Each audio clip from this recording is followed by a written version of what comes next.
And this is a Fox News alert. Despite dire warnings from President Panic, I am happy to report that at this very hour, there are no major delays at airports all across the United States, nor is a pandemic gripping the countryside. And daycares, believe it or not, from coast to coast, they are still operational at this hour.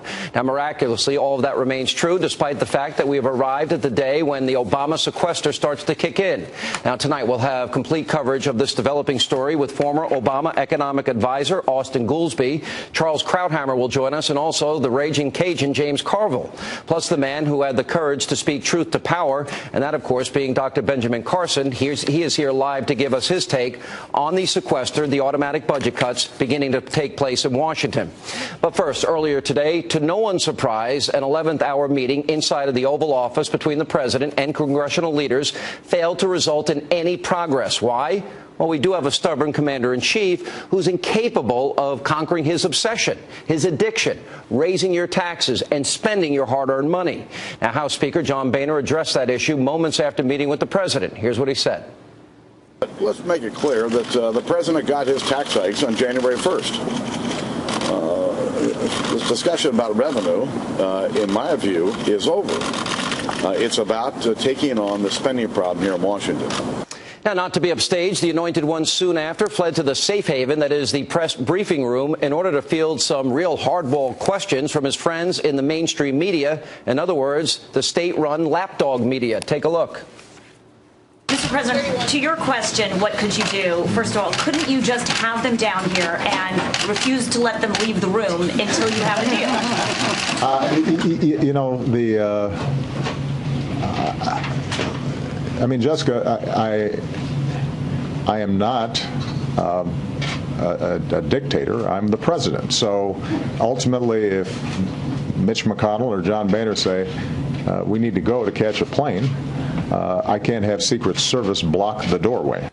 No, Mr. President, you're not quite a dictator, but you're certainly not a leader either, because while you want to blame this entire mess on Republicans, the fact of the matter is the sequester, that was your idea, and it was put back in place way back in 2011, which leads me to my next question. What have you been doing for the past 2 years? Now, we've heard all of your apocalyptic prophecies about what will happen because of these budget cuts, which, by the way, are not really cuts. So why didn't you do anything to stop them? Now, we here at Hannity, we actually think we have found the answer to this mystery. It's because our celebrity president has been busy, well, very busy with, well, important other things. Watch. Congress allows this meat cleaver approach to take place. It will jeopardize our military readiness. It will eviscerate job-creating investments in education. Now is not the time to make school more expensive for our young people. Oh, yeah. Early education, like Head Start and Early Start, would be eliminated for nearly 1,000 children. Border Patrol agents will see their hours reduced. FBI agents will be furloughed. Federal prosecutors will have to close cases and potentially let criminals go. I'm so in love with you. Air traffic controllers and airport security will see cutbacks. Many middle-class families will have their lives disrupted in significant ways. This all dates back to when we were growing up together in Kenya. Yeah. All of this will cause a ripple effect throughout our economy. You look sharp. You haven't seen me naked. We're going to keep it that way. The longer these cuts remain in place, the greater the damage to our economy. Hello, everybody. Hey, guys. Congress might allow a series of immediate, painful, arbitrary budget cuts to take place. Michelle said, yeah. Known in Washington as the sequester. And now, just a few moments ago, President Obama signed an order to begin the sequester cuts. Joining me now to react to his old boss's inability to avoid this mess, his decision, is the former chairman of the Council of Economic Advisors. He's currently a professor at the University of Chicago, Booth School of Business. Austan Goolsbee, sir, is back with us. President panic, doom, gloom, apocalyptic. I thought he was going to fix this mess. So we can't cut $44 billion out of 3.6 or 7 or 8 trillion? Help me out. Beam me up, Scotty. I never took you for the jealous type, Sean. You saw Michelle at the Oscars. Now you want a Best Editing and Best Acting Oscar right now. Is that what this is about? No, wait a minute. Look, the president said you've got a good drama thing going. I'll give you a prize. I'll send you a prize. What do you want? Well, wait a minute. We're going to either cut poor kids or disabled kids. This is what he said this week. Let's see. Our military readiness, education, energy, medical, early education, border patrol, the FBI, criminals will go free, airport security, doom and gloom and apocalypse. You changed your tune. Wait a minute. Here's a question. Serious question. You changed your tune on me, Sean. Serious question. You remember when I was here 3 years ago, the summer of recovery, which you love to mock.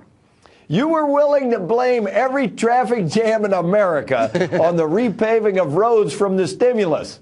And now, when we're actually going to cut a bunch of programs that are going to lengthen the lines at the airport, we're going to cut military readiness. Now you don't want to blame it. Wait a minute. I got a question for you. How much was our budget? How much money did this president spend in the year 2008? You know the answer to that. How much did he spend?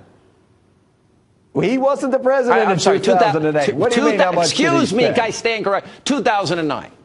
How much did he spend? Okay, and he spent only a small amount more than was projected to get spent because of the downturn. How much?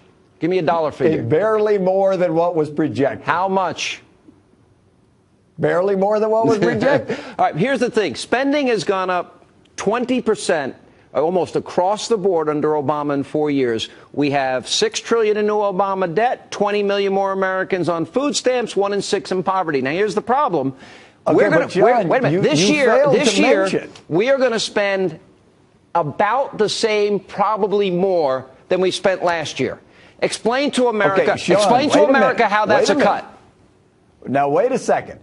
You are aware, are you not, that the Congressional Budget Office, which is nonpartisan, has said that over the last 18 months, the deficit has shrunk faster than any time in the history of the United States. We've never had government spending is shrinking faster. He gave us this year it's going to be just, if we're lucky, just under $1 trillion. If we're lucky. No president has come that close. But wait a minute. He's given us $6 trillion in debt. But you're not answering my question. This is important. Are we going to spend more? Which one? You gave me 5 questions. Are we going to spend more money this year than last year, or about the same? Is that the average amount we're going to spend this year? As a share of the economy, significantly less. As a share of the economy, much less. No, because we're going to spend about the same. Look, it is impossible to inflict this much pain over $44 billion of a $3.7 trillion budget. It's impossible. It's about. The Congressional Budget Office says that it'll cut the growth rate of the U.S. by about 0.6%. Which you can say is small or big, but most analysts think that will lead the unemployment rate to start rising again rather than fall. Oh, so the first 4 years of a bad economy was Bush's fault. The next 4 years is going to be the Republicans' fault. And the debt is the Republicans' fault. Depression. Did you remember that? Look, we were at the edge of a depression. All right. Now I got another question for you. Is it immoral? Immoral? I think it's immoral. I'll ask you if you think it's immoral to borrow $6 trillion in 4 years because he accused Bush of being unpatriotic and irresponsible for $4 trillion in debt over 8 years. Is it immoral to borrow from our children and break their piggy banks open? That it was unpatriotic to, when you're in a boom, to run a deficit. If you're in an emergency, worst downturn of your lifetimes, you're adding to what he said. Yes, he did. That was the whole context. No, that was during the campaign. That's not true. I remember this. I played it for you. All right, but here's the question. You played only the one snippet where he said it was unpatriotic. Correct me if I'm wrong. Did he say in his first term he'd cut the deficit in half or no? From what he inherited, yes. Did he do that? He's about to in the 5th year, not the 4th year. The first term is over, Austin. Yes, but look, it was projected to be $1.3 trillion when he came in. Yeah.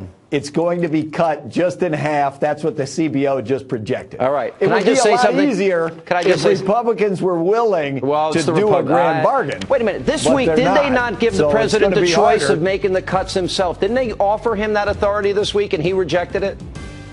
Well, no, not exactly. That was only on the discretionary part. Look, if they want to cut Social Security and Medicare, they should propose it. The president's saying you have smaller cuts if you raise some Where's the president's budget? We haven't seen a Democratic Senate budget either in 4 years. He proposed the budget. They opposed it unanimously. Where is it? I want to read it. Can I download it? Can I read it? Yes, you can. It's on the Office of Management and Budget's website. The president's budget. All right. I'm just checking. Maybe they'll actually pass one this year. Austin, I'm happy to report there's a Fox News alert. Charles Manson is still in jail. Okay? As of this hour. We're going to watch it closely throughout the evening. Hey, my daughter had a bloody nose at assembly at school today, and I'm blaming the Republicans. It's probably my fault. It's probably my kid. Go ahead, blame him. He flew to Chicago. It's yours and the sequester. All right. Austin Goolsbee. And coming up next is the